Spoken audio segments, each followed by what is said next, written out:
আলোকের নক্ষত্র বাসরে ক্ষণিকের অবসরে অশান্ত পৃথিবীতে শান্তির হাত ধরে, অশান্ত পৃথিবীতে শান্তির হাত ধরে ফিরে দেখা আজকের অতিথি, ফিরে দেখা আজকের অতিথি।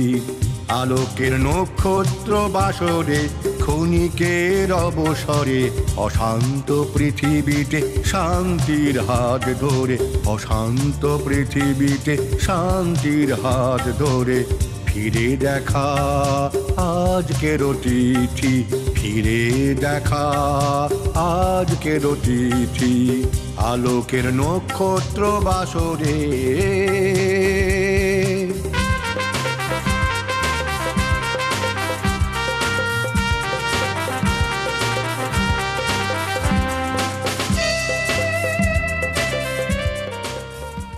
নমস্কার দর্শক বন্ধু, আমরা চলে এসেছি আমাদের প্রিয় অনুষ্ঠান হাই নিউজ টেলিভিশন নিবেদিত, আমি সাংবাদিক সঙ্গীত শিল্পী মানবেন্দ্র চক্রবর্তী পরিচালিত আমাদের আজকের বিশেষ অনুষ্ঠান ফিরে দেখা আজকের অতিথি।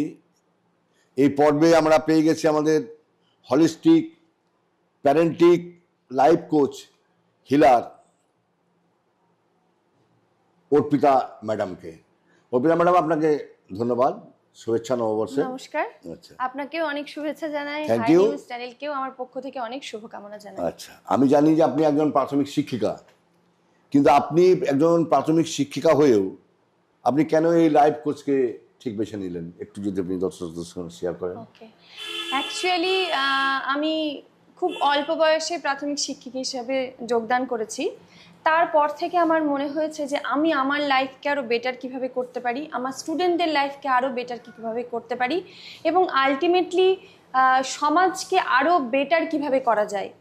তো অ্যাকচুয়ালি এটা আমি মনে করি যে আমার লাইফ জার্নিতে এটা আমার এক রিয়েলাইজেশন যে আমি যখন পৃথিবী থেকে যাব তখন আমি যেন পৃথিবীটাকে আরেকটু বেটার রেখে যেতে পারি। আমার সন্তানদের বা আমার নেক্সট জেনারেশন বা আরও যারা সমাজে আছেন তাদের লাইফটাকে আরও বেটার করার জন্য যেন আমি কিছু একটা করে যেতে পারি। তো এটাই হলো আসলে সূত্রপাত। আর তারপরে না আমার লাইফে বহু কিছু ঘটে গেছে, প্রচুর কিছু আমি চ্যালেঞ্জেস ফেস করেছি। তো আমার মনে হয়েছে যে এই বিষয়গুলো মানুষ যারা সাফার করছেন, যারা ব্যক্তিগত জীবনে বলুন বা প্রফেশনাল জীবনে বলুন, শারীরিক মানসিক আবেগিক দিক থেকে, তো এই সলিউশনগুলো প্রত্যেকের প্রয়োজন। তাহলেই না লাইফ একটা বিউটিফুল সেলিব্রেশন লাইফ হয়ে যায়। তো সেইখান থেকেই আমার আর কি এই জিনিসটাকে প্রফেশনালি চুজ করা। আচ্ছা, আপনার যে এই যে লাইফ কোচ যে সার্ভিস, এখানে মানুষ কিভাবে উপকৃত হতে পারবে যদি একটু বুঝিয়ে বলুন। আচ্ছা, অ্যাকচুয়ালি লাইফ কোচিং মানে দেখুন, আমরা ফর্মাল এডুকেশনে যেটা শিখি সেটা হয়তো আমাদের প্রফেশনাল লাইফে শুধুমাত্র একটা ডিগ্রি নিয়ে একটা চাকরি পেতে ঠিক আছে হেল্প করে, কিন্তু অ্যাকচুয়াল লাইফে যে আমাদের রিলেশনশিপ প্রবলেম, আমাদের যে হেলথের বিভিন্ন প্রবলেম, হেলথ বলতে ফিজিক্যাল হেলথ আসে, মেন্টাল হেলথ আসে, ইমোশনাল হেলথ আসে, অ্যাকচুয়ালি মানুষের সাফারিং কিন্তু সমস্ত কিছু এই জন্য। একটা শ্রেণীর মানুষ আছেন যারা তাদের লাইফকে না সবসময় সেলিব্রেশন মুডে রাখেন, সবসময় তারা সেলিব্রেট করছেন, কিন্তু আমরা যারা সাধারণ ঘরের, আমি খুব মিডল ক্লাস ফ্যামিলি থেকে বিলং করি, আমি একটা গ্রামের মেয়ে, একদমই একটা প্রত্যন্ত গ্রামের মেয়ে। তো সেখানে আমি দেখে এসেছি যে সবার সব কিছু আছে। দেখুন, আজকের দিনে মানুষের না টাকা পয়সার অভাব নেই। আমি একটা শ্রেণীর কথা বলছি, অন্তত খাওয়া এবং পড়তে মিনিমাম যে রিকোয়ারমেন্ট সেটা কিন্তু সবার জীবনে পূর্ণ হয়ে থাকে, কিন্তু আলটিমেটলি যে শান্তি, যে সুখ, সেটার কিন্তু সকলের অভাব। সবাই কিন্তু ওই শান্তি আর সুখের খোঁজেই সব কিছু করে চলেছে, কিন্তু আমাদের প্রতিদিনের যে লাইফস্টাইল, আমাদের যে ফুড হ্যাবিট, আমাদের যে থট সিস্টেম, আমাদের যে আবেগিক যেভাবে আমরা আর কি নিয়ন্ত্রণ হারিয়ে ফেলি, এটাই না আমাদের জীবনটাকে একদম দুর্বিষহ করে তুলেছে। আজকের দিনে সমাজে দাঁড়িয়ে দেখা যাচ্ছে যে আমরা খাবার খাচ্ছি, আমরা ডাক্তারের কাছে যাচ্ছি, কিন্তু আলটিমেটলি যে ফ্রিডম, হেলথের যে ফ্রিডম, সেটা আমরা পাচ্ছি না। মেন্টালি আমরা ফ্রি নেই। আজকের দিনে দেখা যাচ্ছে যে প্রত্যেকটা বাড়িতে বাড়িতে, ইভেন আমি আমার স্কুল লাইফে দেখেছি, মানে আমার প্রফেশনাল স্কুলিংয়ে আর কি দেখেছি যে ছোট ছোট বাচ্চারা তারা এখন মুখেও বলছে যে আমি আজকে ভীষণ স্ট্রেস। তো এইটাই না একটা ভীষণ তাদের লাইফে হার্মফুল সিচুয়েশন তৈরি করছে। তো লাইফ কোচিং অ্যাকচুয়ালি যে জীবনটাকে যে সুন্দরভাবে বাঁচা যায় একদম পরিপূর্ণ সুস্থতার সাথে, শারীরিক সুস্থতার সাথে, পরিপূর্ণ মেন্টাল স্টেবিলিটির সাথে, মেন্টাল পিসের সাথে, ফুলফিলমেন্টের সাথে, এগুলো আমরা সব করতে পারি। এবং বর্তমানে যে দেখা যাচ্ছে যে সম্পর্ক নিয়ে একটা ভীষণ জটিলতা তৈরি হয়ে যাচ্ছে, প্রায় প্রত্যেকটা ফ্যামিলিতে রিলেশনশিপ ইস্যু, সন্তানের সাথে বাবা মায়ের প্রবলেম, হাজব্যান্ড ওয়াইফের সাথে প্রবলেম, বয়ফ্রেন্ড গার্লফ্রেন্ডদের সাথে প্রবলেম। তো এইগুলোকে না সব সলিউশন করা যায়। আমি যখন আমার নিজের লাইফে এই সমস্ত প্রবলেমগুলোকে সলভ করি তখন আমার মনে হয়েছে যে না, এই বার্তা, এই সিস্টেমটা যদি আমি সমাজের মধ্যে ছড়িয়ে দিতে পারি তাহলে এটা আমার একটা সব থেকে ভালো সার্ভিস হতে পারে, যেটা আমি আমার জীবনের পারপাস হিসেবে মনে করি। তো সেই জন্যেই আমি এই প্রফেশনটাকে চুজ করেছি। এবং এটার অ্যাকচুয়ালাইজেশন যে মানুষের জীবনে যে ড্রাস্টিক চেঞ্জ নিয়ে আসে, যে ড্রাস্টিক ট্রান্সফরমেশন নিয়ে আসে, এগুলো না এক্সপ্লোর করলে না, এগুলো বলে ঠিক বোঝানো যায় না। আচ্ছা, বলি যে এই যে আমাদের যে সারাদিনের যে আমাদের জীবন, লাইফস্টাইল, আমাদের এই ব্যক্তিগত জীবন বলুন, সামাজিক জীবন বলুন, পারিবারিক জীবন বলুন, এই সমস্ত আমাদের লাইফে এই যে লাইফস্টাইলের কথা আমি বললাম, এর প্রাসঙ্গিকতা কিভাবে সমাজকে আরো সমৃদ্ধ করবে? দেখুন, এটা না একটা সব কিছুর কম্বিনেশনে, মানে physical health, mental health, emotional health, spiritual health, financial health, এই সমস্ত কিছুর কম্বিনেশনে কিন্তু আমাদের একটা মানুষের জীবন। তো এখানে আমরা ফিজিক্যালি ফিট থাকার জন্য দেখুন সকাল থেকে উঠে রাত্রি পর্যন্ত বিভিন্ন ধরনের খাবার খাচ্ছি, কেউ কেউ কোনো ওয়ার্কআউট করছি, কিন্তু আলটিমেটলি কিন্তু আমরা কেউ ফ্রিডম, হেলথের যে ফ্রিডম সেটা ফিল করতে পারছি না। আমরা প্রফেশনাল লাইফে দেখা যাচ্ছে যে এনার্জেটিক করতে পারছি না, সারাদিন এনার্জেটিক থাকতে পারছি না, স্ট্রেস ফিল করছি, ডিপ্রেশন ফিল করছি। তারপরে হচ্ছে যে মেন্টালি তো এগুলো ঘটছেই, শারীরিকভাবেও যখন আমরা ফুললি পারফর্ম করতে পারছি না, তো এগুলোর যে রিজন, যখন এই রিজনে আমরা ঢুকবো তখন কিন্তু এগুলোকে পার্মানেন্টলি সলিউশন করতে পারবো। কিন্তু বেশিরভাগ সময় দেখা যায় যে আমরা একটা সারফেস লেভেলের সলিউশন খুঁজি। এটার অনেকগুলো কারণ আছে, তো এই কারণগুলো ইন ফিউচারে বা সময় হলে পরে ডিটেলসে ডিসকাস করব। আচ্ছা, আমি একটা কথা বলি যে আমি দেখেছি, আমি তো সাংবাদিকতা করি, আমি কিছু গান বাজনা নিয়েও থাকি, আমি বেশিরভাগ ফ্যামিলির সঙ্গে কথাবার্তা বলে দেখেছি যে আর বলবেন না, আমি ছেলে নিয়ে খুব ব্যস্ত, আমি মেয়ে আমার কথা শোনে না, আমার ছেলে আমার কথার বাইরে চলে যাচ্ছে। এই যে পরিবারের মধ্যে একটা বাবার সঙ্গে ছেলের মিল নাই, মেয়ের সঙ্গে মায়ের মিল নাই, বা ঝগড়াটি, অশান্তি প্রায় বাড়িতে আমি দেখেছি যে মারধর, অশান্তি এটা লেগে আছে কিন্তু আমাদের সামাজিক জীবনে। এর প্রতিকার মানে কিভাবে সম্ভব? একটা মানুষ সুস্থভাবে জীবন, এই যে পৃথিবী, বিশাল পৃথিবী, এই পৃথিবীর সুন্দরতা রক্ষা করার জন্য মানুষকে তো একটা দায়িত্ব নিতেই হবে, মানুষ সব থেকে বুদ্ধি প্রাণী। সেক্ষেত্রে এই সামাজিক জীবনে এর প্রভাব আমরা কিভাবে, এই যে কুপ্রভাব, এটা কিভাবে কাটিয়ে উঠব? আপনি সলিউশনের কথা বলছেন, তাই তো? এই রিলেশনশিপের প্রবলেম কিন্তু এখন লাইফস্টাইলের সাথে যুক্ত হয়ে গেছে। প্রত্যেকটা ফ্যামিলিতে দেখা যায় যে ছেলে মেয়ের সাথে প্যারেন্টসদের একটা যে মেন্টালি যে ডিস্টেন্স তৈরি হয়ে যাচ্ছে, এটার মেনলি কারণ হচ্ছে কিন্তু কমিউনিকেশন, আর হচ্ছে বোঝার প্রবলেম। আমি আমার প্রফেশনাল লাইফে দেখেছি যে সন্তানরা সবসময় বলে যে আমাদেরকে না বাবা মা একদম বুঝতে চায় না। বাবা মাও একই রকমভাবে বলেন যে আমাদেরকেও আমাদের সন্তানরা বুঝতে চায় না। তো এই বোঝাটা আগে ভীষণভাবে প্রয়োজন। আর আমি এখানে বলবো সব থেকে প্রথমে নিজেকে বোঝার প্রয়োজন, আমাদের পার্সোনালিটি টাইপ। আচ্ছা, সম্ভবত আমাদের ব্রেক নেওয়ার সময় চলে এসেছে একটা, আমরা ছোট্ট ব্রেকে গিয়ে আমরা এই কথায় আমরা ফিরে আসবো। দর্শক বন্ধু, আমরা ছোট একটা ব্রেকে যাচ্ছি, বিজ্ঞাপন বিরতি। ঠিক আমরা এখনই ফিরে আসবো বিজ্ঞাপন বিরতির পর। আপনারা কোথাও যাবেন না, দেখতে থাকুন হাই নিউজ নিবেদিত, আমি সাংবাদিক সঙ্গীত শিল্পী মানবেন্দ্র চক্রবর্তী পরিচালিত ফিরে দেখা আজকের অতিথি অনুষ্ঠান। দর্শক বন্ধু, আমরা ফিরে এলাম আমাদের প্রিয় অনুষ্ঠান হাই নিউজ টেলিভিশন নিবেদিত, আমি সাংবাদিক, সঙ্গীত শিল্পী মানবেন্দ্র চক্রবর্তী পরিচালিত ফিরে দেখা আজকের অতিথি। হ্যাঁ ম্যাডাম, যেও আমরা এই আলোচনায় ছিলাম, আপনি সেটা শুরু করুন।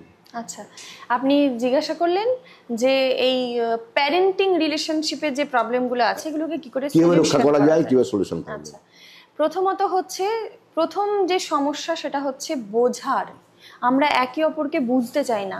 বাবা মারা মনে করেন যে আমরা যেটা করছি আমাদের সন্তানদের জন্য একদম ঠিক করছি। আমি একদম একমত পোষণ করি যে প্রত্যেকটা বাবা মাই তাদের সন্তানদের সব থেকে বেটারটাই তারা চান। কিন্তু দেখুন, যুগ আজকে বদলে যাচ্ছে, সময় কিন্তু থেমে নেই। আমি আমার বাবা মায়ের কাছ থেকে যে নার্চারিং কালচারিং পেয়েছি সেইটা যদি আমি আমার সন্তানদের সাথে অ্যাপ্লাই করি সেটা কিন্তু পুরোপুরি ঠিক হবে না। নতুন স্কিল চাই, নতুন স্ট্র্যাটেজি চাই। তো সেক্ষেত্রে প্রথমত হলো নিজেদেরকে বোঝা, আমাদের রেসপন্স দেওয়া। আমরা বেশিরভাগ সময় না রিয়্যাক্ট করে ফেলি, আমরা আমাদের আবেগকে নিয়ন্ত্রণ করতে পারি না, আমরা রিয়্যাক্ট করে ফেলি। তো এই রিয়্যাক্ট থেকে না রেসপন্সে আসতে হবে আমাদের। এবং এখানে অ্যাকসেপ্টেন্স অ্যান্ড এক্সপেকটেশন, এটার খুব বড় একটা গুরুত্বপূর্ণ ভূমিকা রয়েছে। আমরা না সবসময় যে যা কিছু করি একটা কিছু এক্সপেক্ট করে করি, এবং আমাদের অ্যাকসেপ্টেন্স পাওয়ারটাও ভীষণভাবে কমে গেছে। তো এখানে সন্তানের সাথে বাবা মায়ের যে রিলেশনশিপ, এর পারপাসটা জানতে হবে। এই পারপাসটা জানতে হবে, নিজেদের সম্পর্কে আগে জানতে হবে যে আমার পার্সোনালিটি টাইপ কি, আমরা কেন এটা করছি, সাইকোলজিক্যাল নিড কি। এর সাথে যুক্ত হয়ে আছে যে সলিউশন করার জন্য না আমি যাকে ভালোবাসি, অর্থাৎ অ্যাজ এ মাদার আমি যদি আমার বাচ্চাকে ভালোবাসি, তাহলে কিন্তু আমার বাচ্চার প্রয়োজনটাকে আমাকে প্রথমে প্রায়োরিটি দিতে হবে। কিন্তু অ্যাজ এ প্যারেন্ট আমি মনে করছি যে আমি যেটা বলছি সেটাই ঠিক। এগুলো আমাদের সমাজবদ্ধ জীব, আমরা আমাদের ভেতরে বিভিন্ন ধরনের চিন্তা ভাবনা আছে, আমরা বিভিন্ন কিছু বিশ্বাস করি। তো অ্যাট ফার্স্ট আমাদের ওয়ার্ডটাকে নিয়ন্ত্রণ করতে হবে। আমাদের যে বিশ্বাস আছে বাবা মায়ের সম্পর্ক সম্পর্কে, সন্তানের সম্পর্ক সম্পর্কে, সন্তানের আচরণ সম্পর্কে, বাবা মায়ের আচরণ সম্পর্কে, তো এই বিশ্বাসটাকে না একটুখানি চেঞ্জ করতে হবে। কেননা আজকে কিন্তু সেই সময় আমরা পড়ে নেই, অনেকটা এগিয়ে এসেছি। আমাদের সঙ্গে আমাদের সন্তানদের এই বয়সে এসে দাঁড়িয়ে আমি যদি আমার সন্তানের সাথে মনে করি তাহলে প্রায় 1 যুগ বয়সের ডিফারেন্স। তো সেই 2 যুগ বয়সের ডিফারেন্স। তো এই 2 যুগে তো অনেক কিছু চেঞ্জ হয়ে গেছে। তো এই সিস্টেম স্কিল এগুলোকে নিজেদের মধ্যে ইমপ্রুভ করতে হবে, তবেই সলিউশন সম্ভব। এটা একটা প্রসেস। দর্শক, আমরা খুব সুন্দর আলোচনার মধ্যে রয়েছি। আপনারা আপনাদের বাড়িতে, আপনাদের পরিবারে কিভাবে এগুলোকে অ্যাপ্লাই করবেন আমরা ম্যাডামের কাছ থেকে খুব সুন্দরভাবে এগুলো বুঝতে পারছি।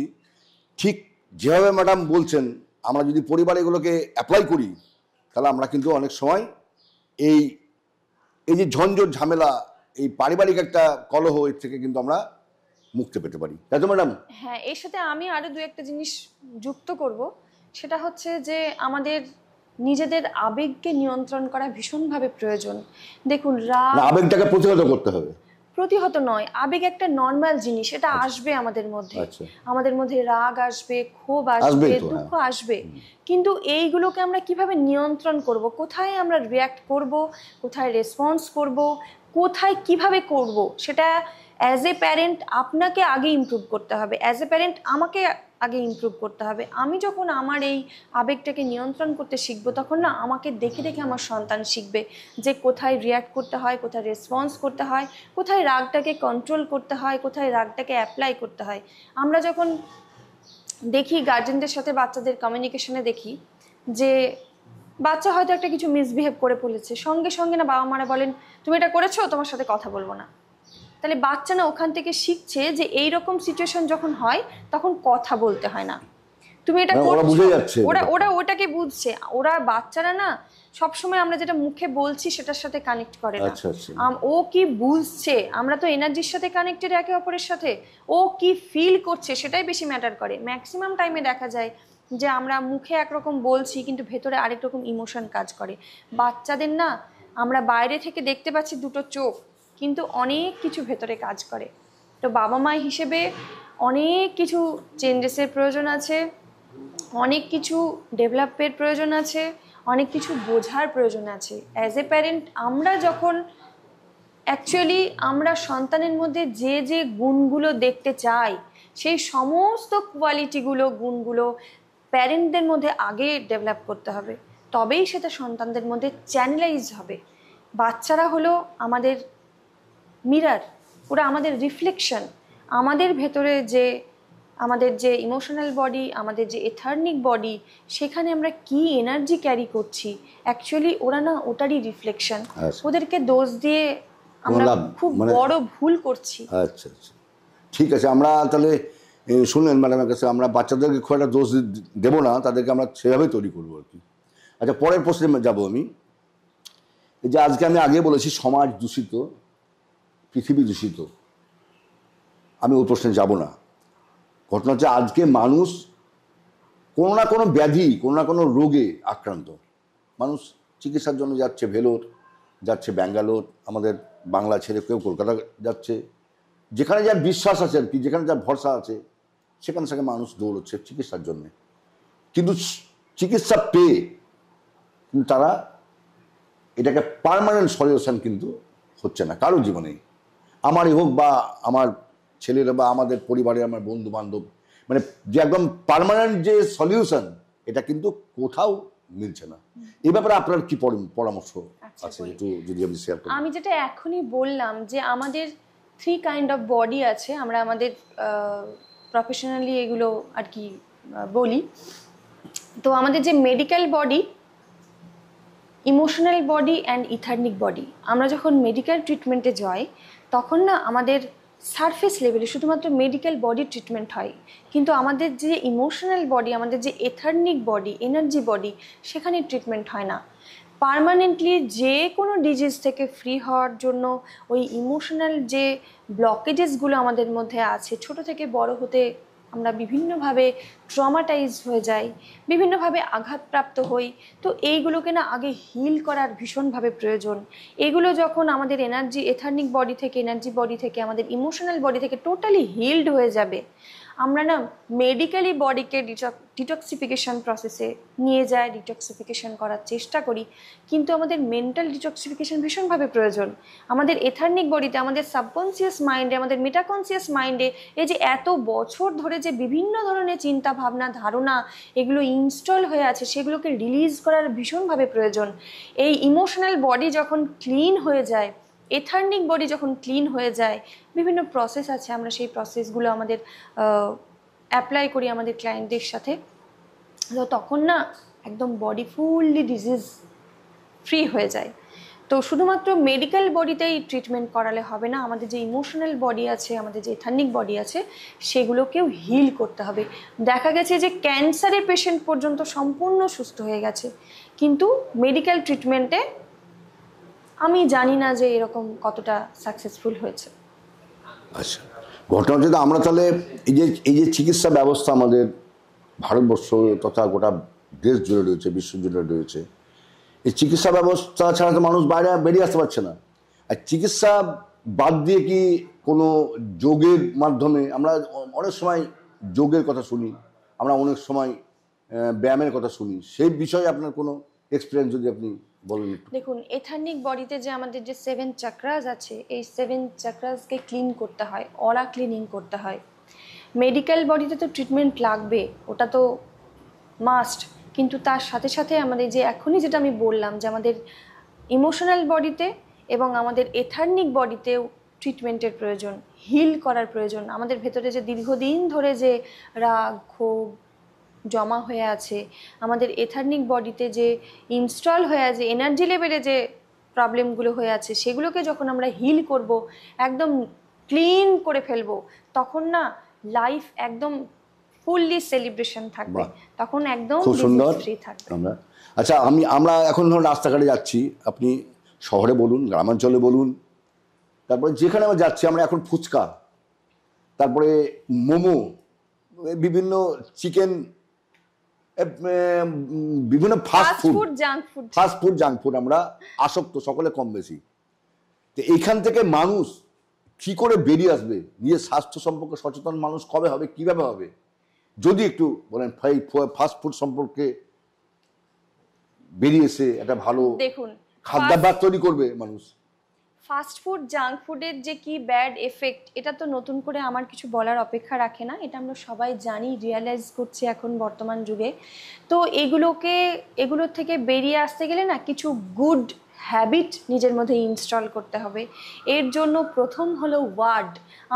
আমাদের ভেতরে কি সেলফ টক চলছে, সবসময় কি সেলফ টক চলছে, আমাদের সেলফ লাভ কতটা। আমরা সবাই বলি নিজেকে আমরা ভালোবাসি, নিজের ভালোবাসাটা আমি দেখতে পাই আমার চারপাশের মানুষজন, তারা নিজেকে ভালোবাসা বলতে বোঝায় যে নিজেকে হয়তো একটু সময় দিলাম মানে কি, হয়তো সেই সময়টাও আমি মোবাইল বা টিভি বা এ ধরনের কোনো ইলেকট্রনিক গ্যাজেটের সাথে সময় কাটালাম, বা হয়তো একটা রেস্টুরেন্টে গিয়ে ভালো মন্দ খাওয়া দাওয়া করলাম, বা হয়তো একটু ভালো পোশাক পরলাম, একটু অর্নামেন্টস ইউজ করলাম, আমি মেয়েদের কথা বলছি। তো এগুলো না সেলফ লাভের রিফ্লেকশন নয়। সেলফ লাভ হলো যেখানে আপনি কোনো ধরনের কোনো হার্মফুল না খাবার ইউজ করতে পারবেন, আপনার জন্য ইনটেক করতে পারবেন, না কি আপনি কোনো নেগেটিভ থিঙ্কিং করতে পারবেন যেটা আপনার জন্য ভীষণভাবে হার্মফুল। তো এগুলোর জন্য ডেইলি কিছু হ্যাবিট বিল্ড করতে হয়। এর মধ্যে আমি কয়েকটা হ্যাবিট বলবো যেগুলো ভীষণ পাওয়ারফুল। সেটা হচ্ছে ভোরবেলায় ঘুম থেকে ওঠা, ভোরবেলায় ঘুম থেকে উঠে একটুখানি এক্সারসাইজ করা, হাঁটতে যাওয়া একটা এক্সারসাইজের পার্ট। হাঁটাতে না কমপ্লিট এক্সারসাইজ হয় না, তো হাঁটা একটা এক্সারসাইজের পার্ট। আমরা হাঁটতেই পারি 10 মিনিট, আধ ঘন্টা, দুবেলা হাঁটতেই পারি, কিন্তু সাথে সাথে এক্সারসাইজ করা, বিভিন্ন ব্রিদিং টেকনিক প্র্যাকটিস করা, মেডিটেশন করা, এগুলো ভীষণভাবে প্রয়োজন। তার সাথে সাথে ডেইলি লাইফে কিছু পজিটিভ অ্যাফার্মেশন নিজেকে দেওয়া প্রতিনিয়ত। বলা হয়, আমাদের উপনিষদে বলা আছে যে শব্দ হলো ব্রহ্ম। তো এই শব্দটাকে নিয়ন্ত্রণ করা, আমি কি বলবো, আমি সবসময় আমার ক্লায়েন্টদের বলি যে আমি যেটা আমার নিজের লাইফে চাই সেটাই সবসময় বলবো, যেটা আমি আমার লাইফে চাই না সেটা আমি অন্যদের জন্য সেই ওয়ার্ডটা ইউজ করব না, সেই থটটাও ইউজ করব না। আমি কিন্তু ট্রান্সফরমেশনের কথা বলছি এখানে। তো এগুলো হলো স্টেপ বাই স্টেপ প্রসেস। এগুলো শুধুমাত্র বলে হয় না, 10 মিনিট, আধ ঘন্টা, 1 ঘন্টা ধরে বলে হয় না, প্র্যাকটিক্যালি আসতে হয়, এগুলোকে এক্সপ্লোর করতে হয়, তবেই না লাইফ একদম অন্যরকম হয়ে যায়। দেখো, আমরা শেষের দিকে চলে এসেছি, তো শেষ যে কোশ্চেন করবো, তো আপনি এই যে আপনার যে লাইফ কোচের যে হিলার, যে ট্রেনিংয়ে মানে যে আপনি পোস্টে রয়েছেন, মানুষকে শেষে যে বার্তাটা দেবেন সেটা কীভাবে আমরা মানুষের অ্যাপ্লাই করবে, কীভাবে সেটা বলুন। আমি প্রথমত বলবো যে আমরা কি চাই নিজের জীবনে, আমরা শারীরিকভাবে নিজেকে কোন জায়গায় দেখতে চাই, মেন্টালি কীভাবে নিজেকে দেখতে চাই, কোন পজিশনে দেখতে চাই নিজেকে, আমাদের মধ্যে সম্পর্ক, আমার সন্তানের সাথে, আমার স্পাউসের সাথে, আমার প্যারেন্টসদের সাথে, আমার কালিগসদের সাথে, পরিবারের লোকজনের সাথে আমার সম্পর্কটা কীরকম আমি রাখতে চাই, নিজেকে কীভাবে দেখতে চাই, সেই জায়গাটা আগে ডিসাইড করুন এবং তারপরে না স্টেপ বাই স্টেপ প্রসেসে যান। এখানে শুধুমাত্র সারফেস লেভেলে ভাবলে হবে না, একদম পার্মানেন্ট সলিউশনের জন্য ভাবতে হবে।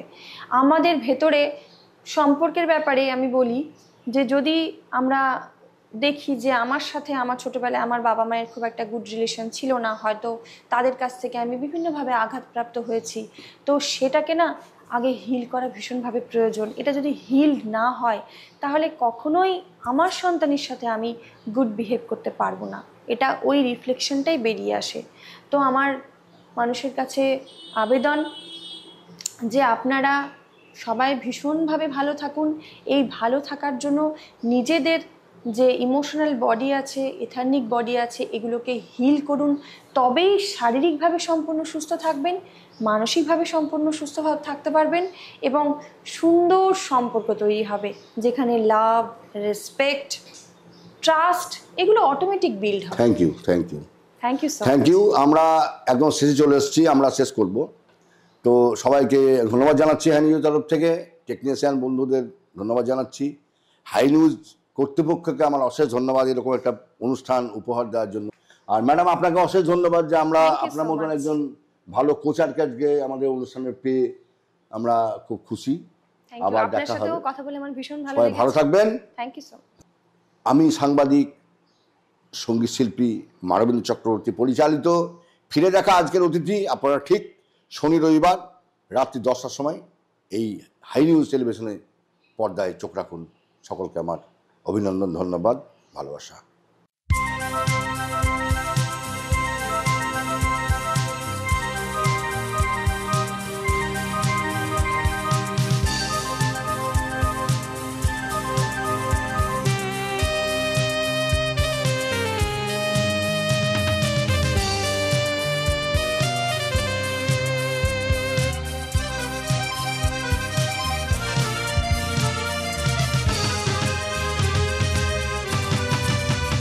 আলোকের নক্ষত্র বাসরে ক্ষণিকের অবসরে অশান্ত পৃথিবীতে শান্তির হাত ধরে, অশান্ত পৃথিবীতে শান্তির হাত ধরে ফিরে দেখা আজকের তিথি, ফিরে দেখা আজকের তিথি। আলোকের নক্ষত্র বাসরে ক্ষণিকের অবসরে অশান্ত পৃথিবীতে শান্তির হাত ধরে, অশান্ত পৃথিবীতে শান্তির হাত ধরে ফিরে দেখা আজকের তিথি, ফিরে দেখা আজকের তিথি। আলোকের নক্ষত্র বাসরে